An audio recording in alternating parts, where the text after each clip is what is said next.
If you're a serious hunter and you haven't tried Hex yet, this is the edge you're missing. Hunters have always talked about animals having a sixth sense, feeling you before they ever see you. Hex works by completely blocking your body's natural energy, helping you get closer without tipping them off. Most hunters don't believe it at first, until they hunt in it. And once they do, it makes them believers fast. Go to hexhunting.com, that's HECS hunting.com, and use code WAYPOINT to save $20 on a full Hex system. If you're a serious hunter and you haven't tried Hex yet, this is the edge you're missing. Hunters have always talked about animals having a sixth sense, feeling you before they ever see you. Hex works by completely blocking your body's natural energy, helping you get closer without tipping them off. Most hunters don't believe it at first, until they hunt in it. And once they do, it makes them believers fast. Go to hexhunting.com, that's HECS hunting.com, and use code WAYPOINT to save $20 on a full Hex system. Welcome to DSC's Campfires with Larry Weishuhn, a unique blend of hunting, fishing, wildlife conservation, and the outdoor lifestyle. DSC's Campfires is brought to you by DSC, Conservation, Education, and Advocacy. Hornady, accurate, deadly, dependable. Taurus, award-winning revolvers and pistols. Stealth Vision, high-tech, precision-driven equipment for today's modern hunter.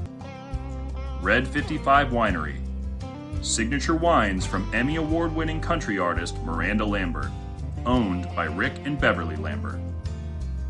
And the Choctaw Hunting Lodge, home of some of the finest hunting in North America. Now, here's Larry. Welcome to another episode of DSC's Campfires. Recently, back in February, actually, I had the opportunity and the great honor to attend the DSC Convention and Hunting Expo, if you will, or Outdoor Expo in Atlanta, Georgia. Been involved with DSC now for many, many years, and have always considered to do so, the finest hunting conservation organization there is in the world when it comes to anything having to do with wildlife. They do so very much, and so very often they do not get credit for the things that they do. But I can assure you, DSC is out there working for any and everybody that loves the outdoors, particularly those who love hunting, fishing, and partaking in the outdoors. While at that convention, I had the opportunity to visit with so many different people, and to me, that's a big part of it. I've always called that a family reunion of people that you know and people that you don't know, but people that you're going to know before the convention's over with. Having been around this outdoor industry for a long time as well, too, and being long involved with DSC, I frequently get questions while attending such events, and what I thought I'd do this time for an episode is just simply to answer three different questions that were asked of me. I jotted these down after sitting and talking with people, and I thought maybe it'd be something that you might be interested in as well too. I'm going to go with the first one. Was from a gentleman who lives actually in Texas, but has access to a lot of different country, and he expressed interest in hunting with a handgun, and his question was basically, he says, I want to get into handgun hunting. What round and gun would you suggest? And he says, I'm primarily interested in whitetail deer, mule deer, get to hunt hogs, javelina, a few things like that, but also have access to occasionally hunt elk, particularly out in West Texas and in parts of New Mexico. And this guy was so very interesting to visit with because obviously he had hunted quite a bit in the past with a rifle and was now looking for a little bit of a challenge, but really wasn't wanting to spend the time that it takes to really learn how to shoot a bow or a crossbow. And like me, he said he really loved the smell of freshly burnt gunpowder shot at an animal, which to me has always been the finest perfume and aroma there is anywhere to be found in this world. So I was able to, over the years, hunt with a variety of handguns, and everything from the bolt action of XP100 Remingtons years ago, and actually started off years ago too with revolvers, and then kind of discovered the TC Contenders and Encores and shot lots of different animals, a lot of different rounds. Now, these are absolutely fantastic handguns. I shot, oh my gosh, everything from moose and things in Africa on down with them, and including some of the big bears and all those kind of great things. So, I love that particular gun, that particular platform, but I'll have to tell you that here more recently I've been shooting the Taurus Raging Hunters. Now, these are double-action revolvers, and that means you can either cock the hammer and fire the shot, or you can pull the trigger and fire the shot. These guns have been around for a while, and they're available in a variety of rounds, if you will. And so to suggest to somebody, I really kind of had to pull in and kind of think about this a little bit, because of the fact that he wanted to someday possibly hunt elk with a handgun. You need a little bit more of an oomph there, if you will. So to kind of look at that, I really kind of suggested to him that he consider a 460 S&W Magnum in a Raging Hunter in about an 8-inch barrel. Now, the beauty of these is they come with an integral Picatinny rail, so it's easy to mount a scope or a red dot sight. They also come with a integral muzzle brake that really kind of brings that recoil down quite a bit, and then the grips that they have absorb that recoil as well too quite a bit. But 460 S&W is a handful. Now, the beauty of the 460 S&W is that you can also shoot a 454 Casull or a 45 Colt. The 45 Colt's the one, not the 45 ACP, but occasionally they're called 45 Long Colt. This is the original 45 Colt from many, many years ago. The beauty of this particular gun is with a 460, as I mentioned, you can shoot those other two cartridges as well. And having shot elk and things like that with a 454 Casull and a lot of whitetail, and having shot even buffalo with a 460, talking about American bison with those kind of things. Great capabilities, and had friends who have taken it to Africa, and they've actually even shot elephant and buffalo with it there as well too. So my suggestion to start with would probably be a little bit different from what other people might say. Why don't you start with a 38 or 357 or something that doesn't have that much recoil? Well, the beauty of it is with that 460 is that you can shoot the 45 Colt. Now, the Hornady loads, there's some that are capable, they're set up for hunting, and there's some that are just set up for shooting. So to me, what I would suggest to this individual is that he get a 460 S&W Taurus Raging Hunter, double action, and then start out shooting the 45 Colt. Get really familiar with the handgun and what the capabilities are of it with that 45 Colt. And with the right loads from Hornady, you can actually use it on whitetail deer or hogs or javelina or coyotes or something of that nature, maybe even mule deer up close. Then if you start wanting to hunt something a little bit larger, you can switch to a 454 Casull. And with that, oh my gosh, you could literally hunt anything you wanted to in the world, from even Cape Buffalo on down. But with that 460 S&W, there's no question that it would work great on moose, would work great on the big bears and all those other kind of things. So the other option that I would suggest there is to start with a 454 Casull in a Raging Hunter. That way you could shoot a 45 Long Colt. So kind of depending on what, the long-term goals are that this guy might want to do, I would strongly suggest either one of those two. Now, I shoot both of them, and I have to tell you that I've kind of fallen in love with the 454 Casull and the 240 grain custom XPT of Hornady, and also the 300 grain, but also their Handgun Hunter. I've been shooting it a whole lot here as of late with a 200 grain FTX, and so that's a great combination as well too to consider. With it, you can do so many different things. Ammo, gosh, I'll tell you, I love the Hornady ammo, and it's something that I've used for a long, long time with great effectiveness. And truly, even in the handguns, it's, as it says, accurate, deadly, dependable. With those Taurus guns, both of them, the 454 Casull and 460. I've shot out to ranges out to 500 yards at steel plates. Now, if I'm going to be hunting, I'm going to restrict my shots to about 150 with either one of those. Now, that's with both the red dot sight that I use from I've used the Trigicon ones in the past, but also the ones from Stealth Vision. And what I found is that at 100 yards, it may be a 3 MOA or a 2.5 MOA, and that means that dot covers 2.5 or 3 inches at 100 yards. Now I'm actually shooting tighter groups with the Hornady ammo. I've also mounted some of the old Thompson Center and Simmons scopes, and I'm talking about the ones that go back to a different age, to the before the turn of the century. Those were some of the toughest and best handgun scopes that were ever made. So my suggestion to this gentleman, either the 460 S&W or 454 Casull, and with it topped with either a Stealth Vision red dot sight or one of the old scopes, long eye relief scopes from Simmons or Thompson Center, if you can find one.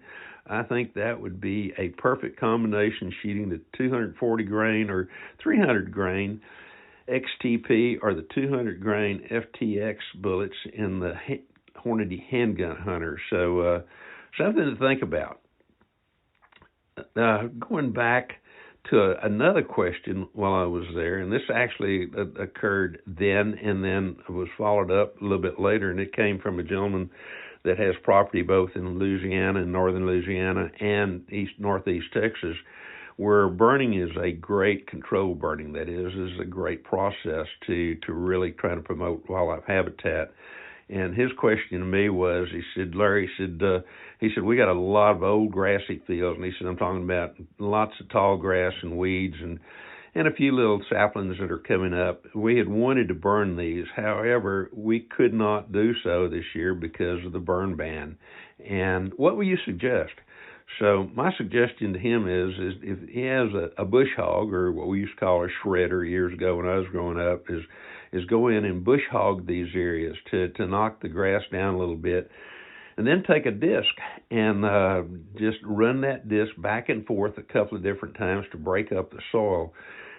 That will help as far as water percolation into the ground, among other things. But then what I also suggested is that he go over the top of this and spread a bunch of either hand spread or use a throw type feeder that you can get, or even a cedar, and to go in and plant a mixture of several different things, such as some of the different types of pea varieties, like the Chinese red or Chinese red or iron clay peas.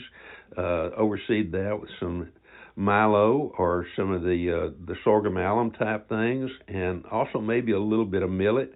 And do these separately, and maybe even do them in strips, if you will. And then after you do that, just go in and maybe you put in a row or two of corn if you don't have a whole lot of hogs in the area, and then just pull a drag across that, and use those as seeds, and see what comes up and see what does well in that area. I got a feeling that most of it will.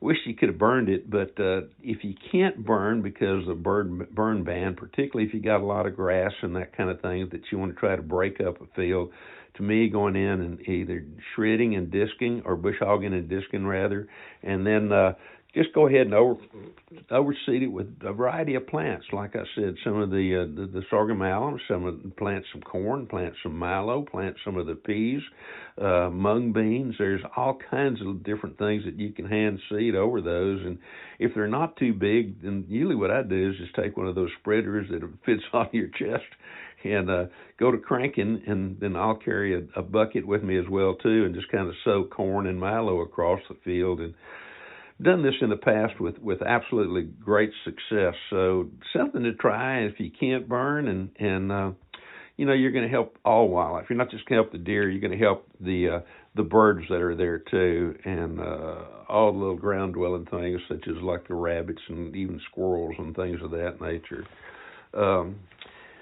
The third one we're going to do this today, and we're going to try to keep this kind of as a short one, the podcast, if you will. And we'll come back. We've got some fabulous guests coming up here in the next weeks or two, and including some old friends and learning a little bit more about crossbow hunting and gosh, who knows what else. But the third question is, I was there at the DSC Convention and Outdoor Expo, said, I'm headed spring bear hunting in Alberta. It's a baited hunt. I have several rifles to choose from, have actually bolt action, single shots, and lever guns. What would you suggest that I use? Oh my gosh! And this gentleman's from there in Georgia, and he told me about several of the guns he had, which included Ruger #1s and everything from a 405 Winchester to a 4570 to a 450 400 NE to a 300 H&H, and oh my gosh, the list was long there. And on the bolt actions, he was talking about 375 H&Hs, 30-06s, 270s, 280 Ackley improved. And oh my gosh, the list was long, including even a 375 Ruger. So they had a whole lot to go there. And then in the lever actions, he said, I've got several of the Taurus guns, everything from a 44 mag, a 45 long Colt to 4570. And interestingly, when we started talking, I told him, I said, pretty much all those calibers and rounds and guns that you're talking about, I also own and have shot black bear with in the past, and including several of the others, and some handguns as well too when I've been hunting down in the States.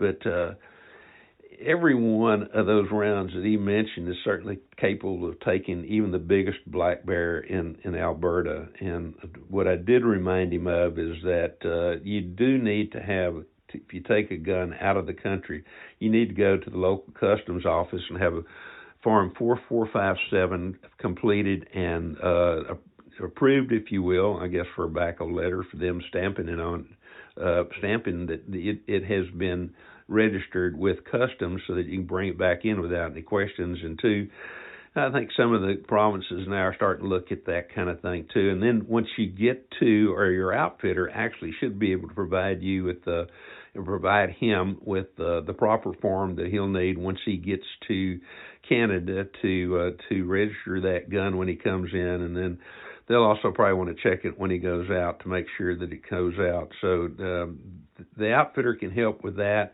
The local customs office, if there's an airport, international airport, relatively close, that's where you need to go to do that. But oh my gosh, I tell you what, any one of those rifles that he mentioned, I've shot black bear with 405 Winchester and a 454 400 NE 3-inch in Canada, and several of the others as well, and of course using Hornady ammo for the appropriate round. I've shot them with 375 Ruger and 375 H&H, 30-06, 270, and my list there goes on relatively long as well too. And then I've gotten to where I really enjoy the lever actions, particularly on baited hunts, because a lot of times you're hunting 75 yards or less, and with either a scope or a red dot sight using the appropriate Hornady ammo, and I'm talking about appropriate in terms of the caliber and round that you're shooting. The last bear that I shot was with a 4570 R95 Rossi lever action with Hornady ammo, and it was topped with a Stealth Vision red dot scope, red dot sight, that is, not scope. I've got a couple of hunts coming up this year, later this fall. We're actually on one of them on the Choctaw Hunting Lodge in Oklahoma. I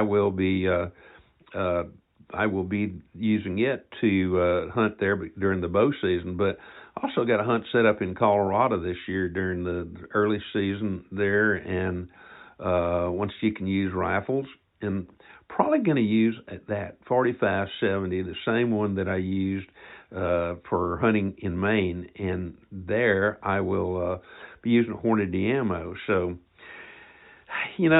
whatever he decides to take, I'll tell him, take what you feel comfortable with, that you'd really like to shoot a black bear with. got a feeling if you're like me, once you shoot that first one, it will not be the last one that you'll want to shoot. So you'll have an opportunity to use all kinds of different rounds in the future. But any one of those that he recommended, I like the relatively short rifles. Those rifles do not have suppressors on them because a lot of times you're hunting in relatively close quarters, and if you have to follow up a bear, you don't want a long rifle barrel so that you can maneuver that barrel real quickly. And so, it's your choice. My choice next time round is going to be the 45-70, once again, using Hornady ammo in the R95 Rossi. And who knows, I may go back to shooting some of my old Ruger number ones as well, too. I really do love those guns, but oh my gosh, it's hard to get away from the lever actions, and that one is a definite choice of mine. It's extremely accurate, and Rossi builds a beautiful gun that, as I mentioned, is extremely accurate, in particularly when shooting the Hornady ammo. So I know that gentleman is going to have a great time hunting. I can't wait to hear from him once he returns, and can't wait to hear what gun he actually ended up choosing to take to go with him. But black bear is great fun. I've never hunted him with a bow. I've hunted him with a crossbow, hunted him with handguns, hunted him with a great variety of rifles, and frankly, I cannot wait to get back into the bear woods. Don't know that I'm going to be able to go this spring, but oh my gosh, it's sure making me think about it. With all that said, if you want to learn more about DSC, and we've got our summer gala coming up, our summer expo in July, I think 23rd, 24th, 25th, 26th at the Gaylord Texan in Grapevine, Texas. Over 400 booths, all kinds of activities going on. We'll have some auctions there, and on Saturday night we'll have our DSC Foundation auction in fundraiser, and I think the word is out, but Mr. Steve Hornady is going to be presented the Legacy Award, the DSC Foundation Legacy Award, and there's no one more deserving as far as I am concerned about receiving that award than Mr. Steve Hornady. So be there to try to honor him. We've got a lot of great hunts coming up. There'll be another one of the Choctaw McNabbs, which will involve trying to take a big game, an eastern turkey, and catch a fish all in the same day. But if you don't, you'll be able to stay a few extra days. There's all kinds of great other auction items that are going to be available that night and maybe even the night before. And that particular convention, if you will, it's not really a convention, it's just a summer show, but it's very much like our old-time DSC conventions that we had in Dallas, which we'll return to before too very long, folks. Just another 3 years, and we'll be back at the Kay Bailey Hutchins Center that first part of January, and they just signed an agreement with the Kay Bailey to make sure that it's going to be there for a whole lots of years in the future. So learn more about that too by going to DSC's website, which is www.bigame.org,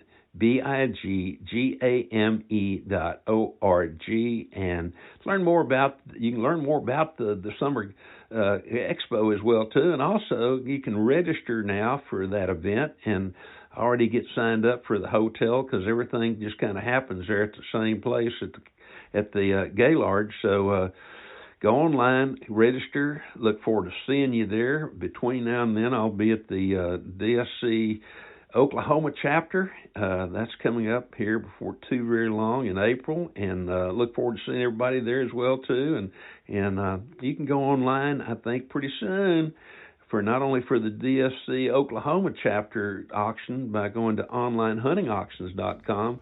Won't be long before you'll be able to do the same thing for the DSC Summer Expo and the DSC Foundation Gala coming up in July. So look forward to seeing everybody there. In the meantime, y'all enjoy the outdoors, learn more about DSC, and spend your time wisely outside, because it is such a great place to be. And hopefully you've got all kinds of hunting trips planned this year, and if you don't, there's still time to do so. Look forward to seeing everybody right here around the campfire again next week. Thank you so much for joining us here on DSC's Campfires with Larry Weishuhn. Truly appreciate you. DSC's Campfires with Larry Weishuhn has also been brought to you by The Crown Bar in LaGrange, Texas, the Texas Wildlife Association, Double Nickel Taxidermy, and Burnham Brothers Game Calls.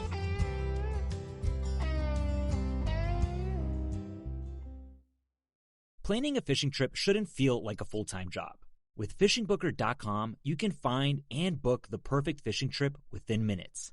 FishingBooker.com connects you with trusted fishing captains around the world. Booking is fast, easy, and secure, with access to verified customer reviews, loyalty rewards, and around-the-clock customer support. Everything you need to book with confidence is in one place. So head to FishingBooker.com and start planning your next fishing adventure today. It's tax season, and at LifeLock, we know you're tired of numbers. But here's a big one you need to hear. Billions. That's the amount of money in refunds the IRS has flagged for possible identity fraud. Now here's another big number. 100 million. That's how many data points LifeLock monitors every second. If your identity is stolen, we'll fix it guaranteed. One last big number. Save up to 40% your first year. Visit LifeLock.com/podcast for the threats you can't control. Terms apply.